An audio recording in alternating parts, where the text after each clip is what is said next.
Madame, Messieurs, bonsoir et bienvenue dans le 20h de TFM. Dans l'actualité de ce mercredi, lancement de la première biennale de la recherche et de l'innovation. Macky Sall invite à pacifier l'espace universitaire. Le chef de l'État n'est pas favorable en revanche à l'introduction des masters dans les instituts supérieurs d'enseignement professionnel. Les détails dès le début de cette édition. Suspensif ou pas, le rabat d'arrêt introduit par les avocats de Ousmane Sonko, énième acte d'un bras de fer entre l'État et l'opposant. On vous explique tout dans cette édition. Et puis, Saïtou, scène 2024, sentinelle de la lutte contre la désinformation en période électorale. Sur la guérite, le CORED appelle à la vigilance les professionnels des médias. En sport, football, éliminatoire de la CAN féminine, double confrontation Sénégal-Égypte. Manche aller demain à 17h au stade Lat Dior de Thiès. Les Lionnes prêtes à tout donner pour la qualif.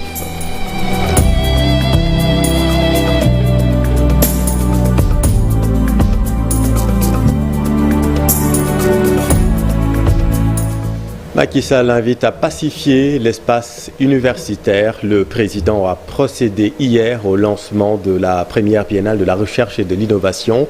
Le chef de l'État n'est pas favorable en revanche à l'introduction des masters dans les instituts supérieurs d'enseignement professionnel. Voici le président de la République. J'ai visité des stands très instructifs grâce à vos centres de recherche aux ISEP. Et monsieur le directeur de l'ISEP de Thiès ainsi que madame les directeurs des ISEP, je disais au ministre, s'il vous plaît, laissez-nous le modèle de l'ISEP et n'introduisez pas des masters dans les ISEP. Puisqu'on va fausser l'esprit pour lequel cet excellent outil des instituts supérieurs d'enseignement professionnel ont été conçus. Il s'agit de donner une formation professionnelle supérieure à des jeunes qui doivent aller et ils pourront plus tard faire autre chose s'ils le veulent dans les autres universités. Mais gardons ce modèle Bac+2 mais professionnel et innovant et je salue vraiment tous les acteurs qui évoluent dans ces ISEP et vivement qu'on puisse très rapidement poursuivre la construction de ces différents ISEP. Et nous allons, après l'inauguration de Thiès, construire un institut supérieur d'enseignement professionnel dans chaque région du Sénégal. Alors, je voudrais donc dire que grâce aux efforts pour garantir la souveraineté alimentaire, pour lutter À Ziguinchor, les établissements saccagés lors des émeutes de juin dernier présentent toujours un visage hideux. C'est l'exemple du CIM Boucotte Est saccagé et incendié à l'époque par les manifestants. Aujourd'hui, les autorités éducatives et les élèves de cette école située au cœur de la commune de Ziguinchor sollicitent sa reconstruction. Reportage Lamine Ba, Lamine Mandjok. Les écoles saccagées ou encore incendiées lors des émeutes de juin entraînent encore les séquelles avec des conséquences fâcheuses sur les prestations pédagogiques. C'est le cas du CM Boucotte Est entièrement incendié par les manifestants à l'époque. Chères autorités, comme vous pouvez le constater, notre école a besoin de plus que de tables-bancs. Elle a aussi besoin de bâtiments, de sécurité et d'un minimum de confort à l'image de nombreux autres établissements. Nous, élèves de Boucotte Est, vous prions de bien vouloir nous construire un collège digne de ce nom, car la situation et les conditions dans lesquelles nous apprenons depuis plus d'une quinzaine d'années aujourd'hui ne sont plus acceptables. L'inspecteur d'académie de Ziguinchor embouche la même trompette. C'était à l'occasion d'une cérémonie de réception de plus de 300 tables-bancs destinés aux écoles affectées par les émeutes de juin. Un geste de l'APIX et de son partenaire SECA. Monsieur le directeur général, ces abris provisoires qui sont en face de nous sont une preuve éloquente des conditions très difficiles dans lesquelles certains de nos élèves apprennent toujours. C'est pourquoi je fais mienne la demande de M. Conté, le principal du CM Boucotte Est, et j'embouche la même trompette que lui pour solliciter une fois de plus l'accompagnement des partenaires pour la construction de salles de classe pour ce CM. Ce CM Boucotte Est, comme l'a rappelé tout à l'heure le président de l'APE, est une plaie pour Ziguinchor. Le directeur général de l'APIX a dénoncé l'irresponsabilité des actes de saccage d'écoles et promis que son institution va veiller à soutenir la réhabilitation des établissements impactés. Parce que c'est de l'irresponsabilité que de s'attaquer à des écoles, à des lycées, mais aussi à des universités pour des raisons que tout le monde ignore. Après avoir condamné cet acte, je voudrais vous dire, chers élèves, que nous serons toujours à vos côtés et que, bien entendu, je ne pense pas que ce soit un problème de moyens. Déjà, la CECA nous a dit tout à l'heure que dans le cadre de la poursuite de cette collaboration, ils étaient disposés à déjà construire des salles de classe. La cérémonie de réception des tables bancs a servi de tribune aux différents acteurs de l'éducation pour exhorter à bannir les actes de saccage d'écoles. Merci Lamine. Dans l'actualité également, l'énième acte du bras de fer politico-judiciaire qui oppose Ousmane Sonko à l'État du Sénégal. Le rabat d'arrêt introduit par les avocats de l'opposant. Selon le professeur Ndiak Fall, le rabat d'arrêt n'est pas suspensif. Le voici avec Cheikh Diop. On appelle le rabat d'arrêt, c'est la procédure exceptionnelle par laquelle on revient sur une décision de la Cour suprême. La Cour suprême statue normalement en dernier ressort. Autrement dit, ces décisions sont insusceptibles de recours. Mais dans le cas du rabat d'arrêt, on décide de revenir sur une décision déjà rendue parce qu'il y a eu une erreur de procédure qui n'est pas imputable aux parties intéressées. Et donc, dans ce cas d'espèce, la Cour suprême va se réunir en chambre réunie. C'est prévu par l'article 52 de la loi organique sur la Cour suprême. Après les dispositions de la loi organique numéro 2022 du 23 mai 2022, le recours pour le rabat d'arrêt ne revêt pas un caractère suspensif. Et parlons de la présidentielle 2024. Afrikajom Center appelle à des élections apaisées, inclusives et transparentes. La région de Diourbel, une des localités choisies pour abriter ces communications du fait des manifestations qui ont été enregistrées cette année. Malik Siressi, point focal du programme avec notre équipe à Diourbel. Vous n'êtes pas sans savoir que depuis quelque temps, le climat politique est vicié dans le pays. Donc, il fallait que la société civile vienne sensibiliser les différents acteurs à tous les niveaux. Ce ne sont pas seulement les acteurs politiques, mais les syndicats, les autres acteurs de la société civile, les forces de défense et de sécurité, les autorités administratives, ainsi que les autorités déconcentrées et décentralisées, pour que chacune d'entre elles puisse jouer sa partition, pour qu'on puisse avoir des élections libres, transparentes, inclusives et pas sans zéro contestation, mais avec des contestations mineures. C'est la raison pour laquelle vous avez eu ici la présence, vous avez noté la présence de l'imam et du curé qui ont tous appelé les Sénégalais à cultiver la paix partout et en tout lieu. Pour démêler le vrai du faux en période électorale, Sen Saïtou Sen 2024 se présente comme la vigie de la bonne info, composée de plusieurs acteurs des médias. L'organisme va lutter contre la désinformation durant la période électorale. Le CORED, pour sa part, appelle à la vigilance. Habib Faye.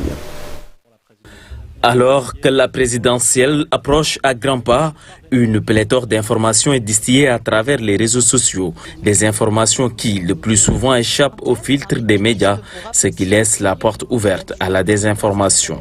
Tout le sens de la mise sur pied de l'Alliance Saïtou Sen 2024. Un des principaux problèmes en période électorale, et cela on l'a constaté dans de nombreux pays, c'est justement la désinformation qui peut être le plus souvent, qui est le plus souvent volontaire, avec la divulgation de fake news pour orienter l'opinion du public à travers justement des informations, des données qui ne sont pas véridiques et qui doivent systématiquement être vérifiées.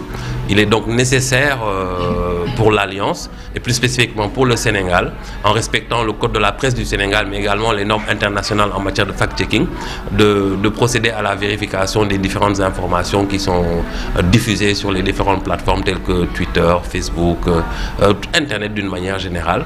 Ces informations sont souvent données par les task force des écuries politiques pour davantage promouvoir leurs leaders. Une pratique que fustige le CORED qui met en garde les journalistes. Nous savons qu'en période électorale, c'est des choses qui arrivent et ça peut être une menace dans la mesure où si nous laissons faire, ça va continuer et ce n'est pas ce que nous souhaitons. Ce n'est pas ce qu'il faut faire en tant que média ou en tant que journaliste, où que nous puissions être, quelle que puisse être notre position par ailleurs. Ce qui est important et ce qu'il faut rappeler, et le CORED le fait, c'est d'alerter, de sanctionner s'il faut sanctionner, parce qu'il faut qu'on en arrive à ce stade si les fautes sont graves, d'en arriver à un retrait temporaire de la carte nationale de presse ou à un retrait définitif de la carte nationale de presse selon les infractions. Le CORED et l'Alliance Etoussen 2024 ont décidé de joindre leurs forces pour la véracité de l'information. Il y a eu beaucoup de désinformation et c'était fait à dessein pour pouvoir monter une communauté contre une autre communauté. Et c'est pour ça qu'on alerte, parce que justement, il ne faut pas qu'on en arrive à un stade où les Sénégalais vont s'affronter, vont être dos à dos et ça peut mener à des crises parce qu'on sait que les périodes préélectorales sont des périodes très sensibles. Tout au long de la période électorale, ça va durer sur une période de 6 mois. Et après l'élection présidentielle de 2024, un rapport sera bien entendu déposé sur la table de toutes les parties prenantes. Toutefois, des sanctions sont prévues par le Conseil pour l'Observatoire des règles d'éthique et de la déontologie. Merci Habib. Toute autre chose, retrait des terres octroyé à Econ pour son projet Econ City. Le président de CAP 2024, ancien ministre du Tourisme, approuve. Alioune Sarr a fait face à la presse hier. Le voici avec Modoufal. Pour les promoteurs, pour tout ce qui est investissement avec l'État, je pense que maintenant l'État devrait pouvoir mettre des conditions encore plus renforcées.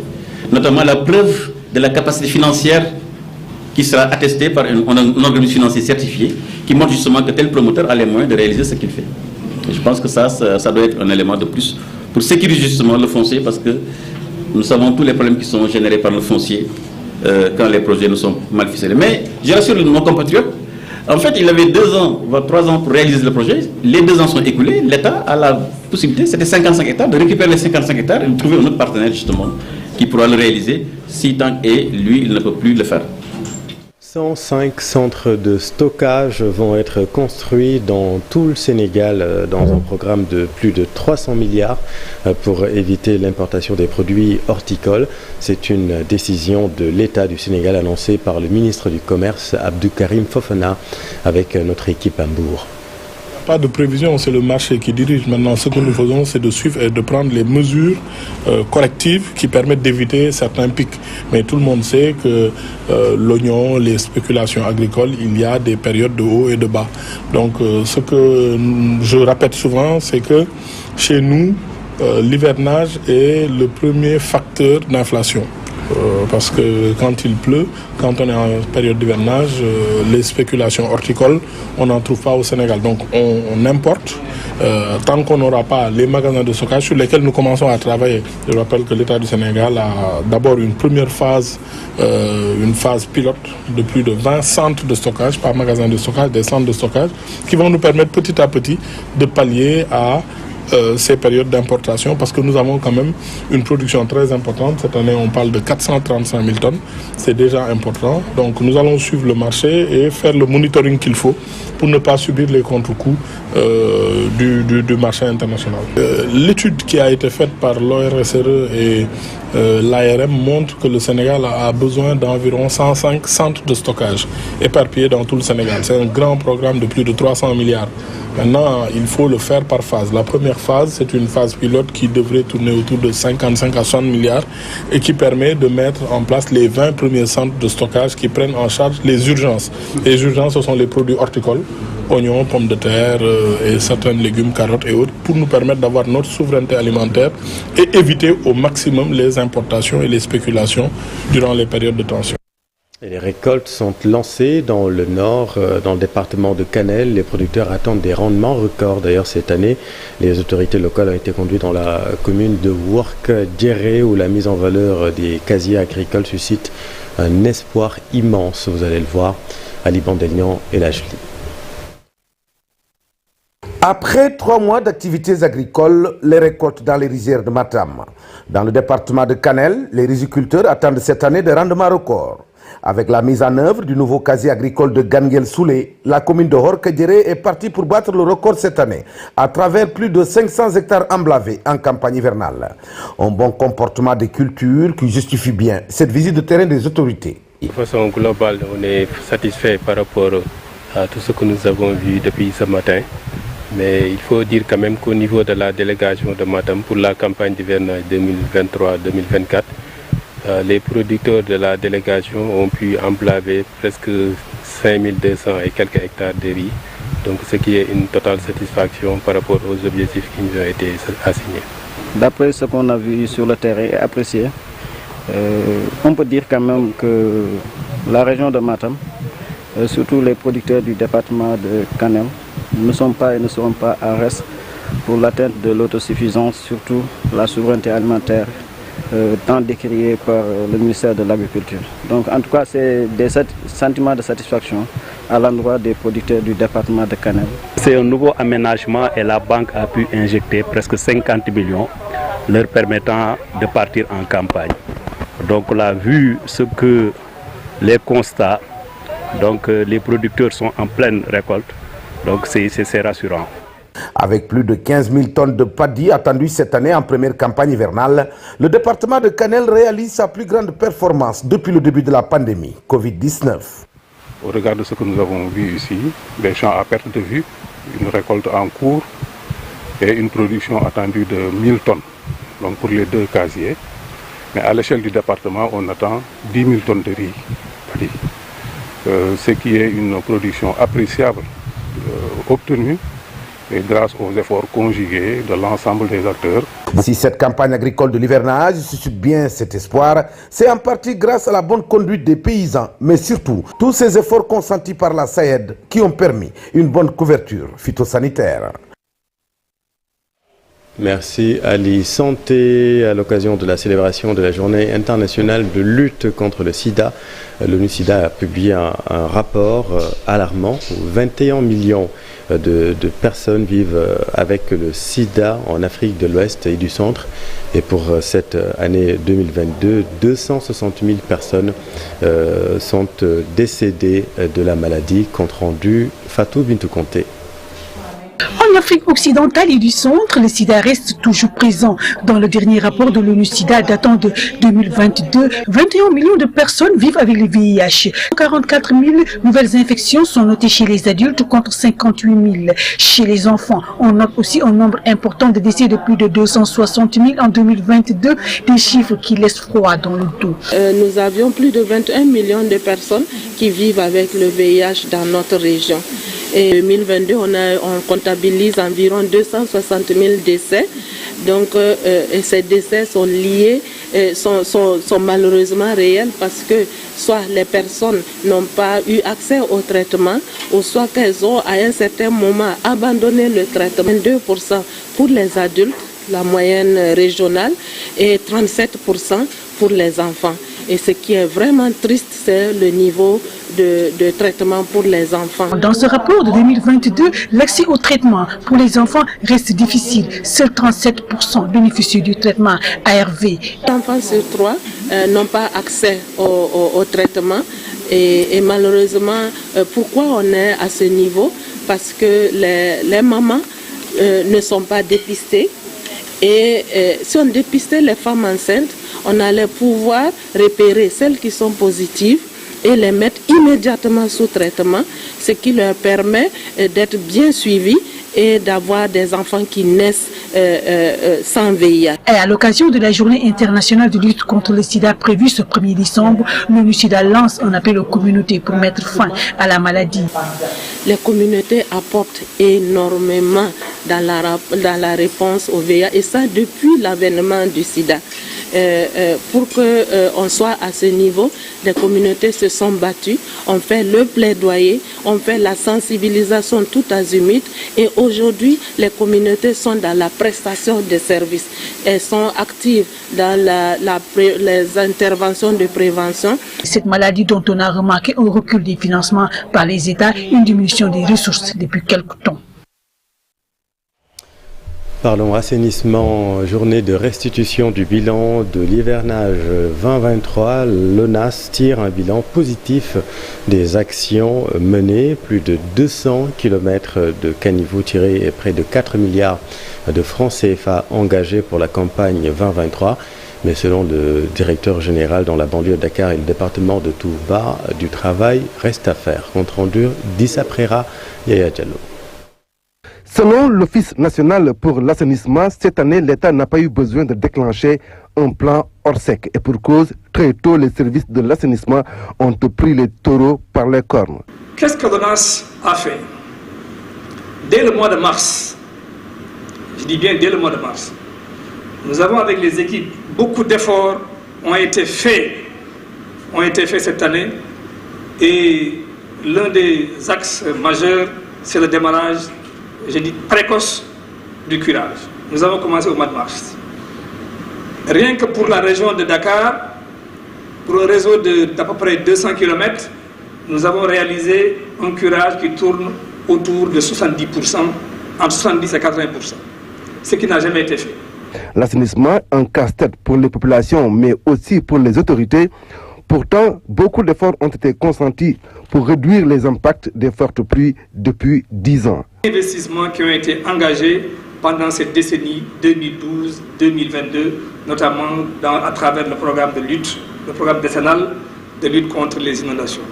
Pas moins de 700 milliards, je dis bien 700 milliards, vérifiés, audités et contrôlés notamment par la représentation nationale, nos députés ici représentés, ont été investis effectivement dans le secteur des inondations.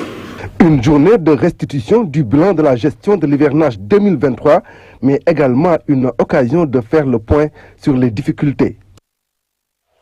Et puis un mot de sport éliminatoire de la CAN féminine, les Lionnes face aux Égyptiennes demain 17h au stade Lat Dior de Thiès. Elles sont prêtes à tout donner pour la qualif, mais il faudra d'abord remporter la manche aller dès demain face aux Égyptiennes. Cheikh Tidiane Diao. Des retrouvailles Sénégal-Égypte, cette fois-ci chez les filles pour une qualification à la CAN 2024. Des matchs qui s'annoncent palpitants pour les quarts de finalistes de la dernière Coupe d'Afrique des Nations. Les Lionnes, désireuses de poursuivre leur progression sur la scène continentale, devront sortir le grand jeu. Le sélectionneur Mamoussa Cissé a ratissé large chez les expatriés. C'est le cas de Ndeye Lohorignon, déviant au nom de Mbayang Sow de l'Olympique de Marseille, Noélie Mendy de Guingamp, Marim Babou du FC Metz, sans oublier le retour de l'expérimenté Tellingsen de l'USPA des Parcelles Assainies dans les buts. Lors du tour précédent, les Lionnes avaient sorti le Mozambique dans une double confrontation très serrée, un but partout à l'aller, 2-1 au retour avec le but victorieux de Nguenar Ndiaye à la 85e minute. L'Égypte, de son côté, avait plié la qualification dès le match aller, en s'imposant 4-0 face au Soudan. Merci cher, c'est la fin de cette édition. Merci infiniment de l'avoir suivi. Madame Bakhaou Diong est l'invitée de Pape Abdoulaye Der dans Soir d'Info la suite pour parler des élections des représentativités syndicales. Restez avec nous, vous êtes au bon endroit. Bonne soirée.